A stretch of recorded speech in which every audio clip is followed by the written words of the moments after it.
So ఈ ప్రాంతం ఒకసారి మనం చూసుకుంటే ఇక్కడ నివసించే వాళ్ళందరినీ కూడా హైడ్రా అధికారులు ఖాళీ చేయించే ప్రయత్నం చేస్తూ ఉన్నారు. మొత్తం కూడా నేలమట్టం చేసిన పరిస్థితి. మొత్తం వస్తువులు వాళ్ళకి సంబంధిత అన్నీ కూడా లోపలే ఏదైతే ఫర్నిచర్ కానీ మొత్తం కూడా లోపల వంట సామాన్లతో సహా అట్లనే పెట్టి కూల్చివేతలు జరిపిన పరిస్థితి కనపడతా ఉంది.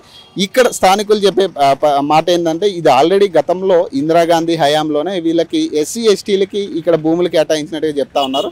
మరి ఇప్పుడు ఏదైతే దీనికి సంబంధించి కొంత ఇష్యూ నడుస్తుంది కాబట్టి ఆ నడుస్తున్న క్రమంలో దీనికి సంబంధించి ఇక్కడ హైడ్రా అధికారులకు సంబంధించి ఇప్పటికే సుప్రీంకోర్టు తీర్పు ఇచ్చినట్టుగా తెలుస్తూ ఉంది. ఆ తీర్పును ఆధారంగానే ఈ కూల్చివేతలన్నీ కూడా చేపడుతున్నట్టుగా తెలుస్తూ ఉంది. ఒక్కసారి చూడొచ్చు మొత్తం కూడా ఈ ప్రాంగణం మొత్తం కూడా కూల్చివేసిన పరిస్థితి కనపడతా ఉంది. సో ఎక్కడికక్కడ వాళ్ళు మొత్తం కూడా ఫెన్సింగ్ చేస్తున్న పరిస్థితులు కూడా మనం చూడవచ్చు.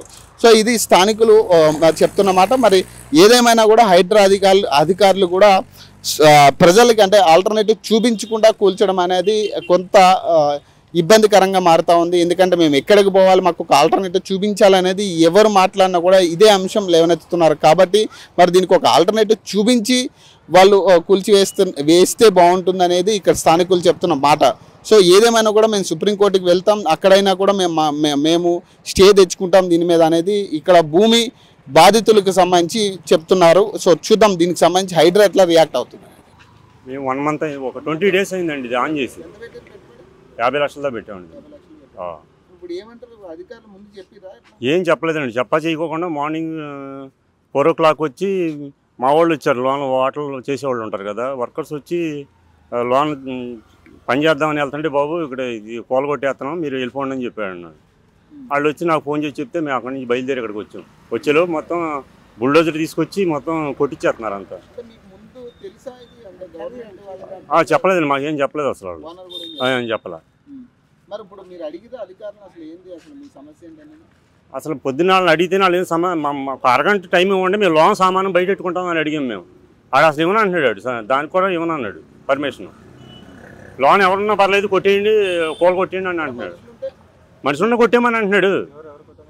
సిఐ నంగరంతా ఎవరని అంటే ఆయన అప్పుడు నేను రాలేదు, నేను వేరే అని చెప్పి కమిషనర్ అంట వచ్చారు. కోలు కొట్టేసి బెటాలని చాలామంది వచ్చారు పోలీసులు. ఇవి ఉన్నంతసేపు అలర్ట్గా ఉన్నారు. ఎప్పుడు మొత్తం కోలు కొట్టేశారు, మొత్తం వెళ్ళిపోయారు ఇక్కడి నుంచి అంత జంపు.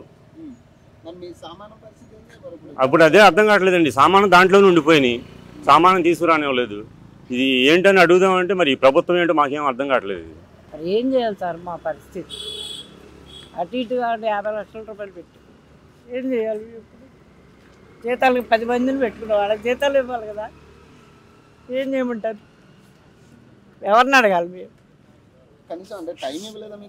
ఏమి ఇవ్వలేదు సార్. పప్పులన్నీ రుబ్బుకున్నాం సార్ రాత్రి తెల్లారికి. ఇవాళ శనివారం బాగుంటుంది ఇక్కడ, నైట్ టైం చాలా బాగుంటుంది, పగల కొద్దిగా ఉంటుంది కానీ అన్నీ పెట్టుకున్నాం. మాకు తెలవదు కదా సార్, తెలిస్తే మేము ఎందుకు తీసుకున్నాం? అంత పెట్టుబడి ఎందుకు పెడతాం దానికి? ఇలా చేశారు, ఏం చేయాలి? కనీసం పొద్దున్నుంచి మంచినీళ్ళు కూడా తాగలేము మేము. ఏం చేయమంటారు? ఎవరిని అడగాలి మేము? ఎవరు లేరు సార్. మేము పోలీసులు ఉన్నారు అంతే. రూమ్లో నుంచి వచ్చేటప్పటికి మొత్తం వెళ్ళు. వేరే రెంట్కి తీసుకున్నాడు మా మనవడు, మా కొడుకు. ఆయన ఇంటికి వెళ్ళాడు ఇప్పుడే. పెట్టుబడి అంతా ఆయనే పెట్టాడు మా మనవడు. ఏం అడగాలి సార్? ఏం అడగాలి? కనీసం సామానం తెచ్చుకుంటానంటే పర్మిషన్ ఇవ్వలేదు. ఎవరిని అడగాలి ఇక్కడ? ఏం చేయాలి చెప్పండి సార్? 10 మంది వర్కర్స్ ఉన్నారు, వాళ్ళందరికీ జీతాలు ఇవ్వాలా మేము? మరి ఏం చేయాలి సార్? మాది మొత్తం 50 లక్షలతో పెట్టాను సార్. చెప్పలేదు, ఏం చెప్పలేదు సార్. చెప్తే మేము అంత డెకరేషన్ ఎందుకు చేసుకుంటాం? ఏం చెయ్యం కదా, ఆర్డినరీగా చేసుకునేవాళ్ళం. మా టిఫిన్ చాలా బాగుంటుందని అందరూ మాకు అసలు చాలా కిక్ అయింది సార్. మరి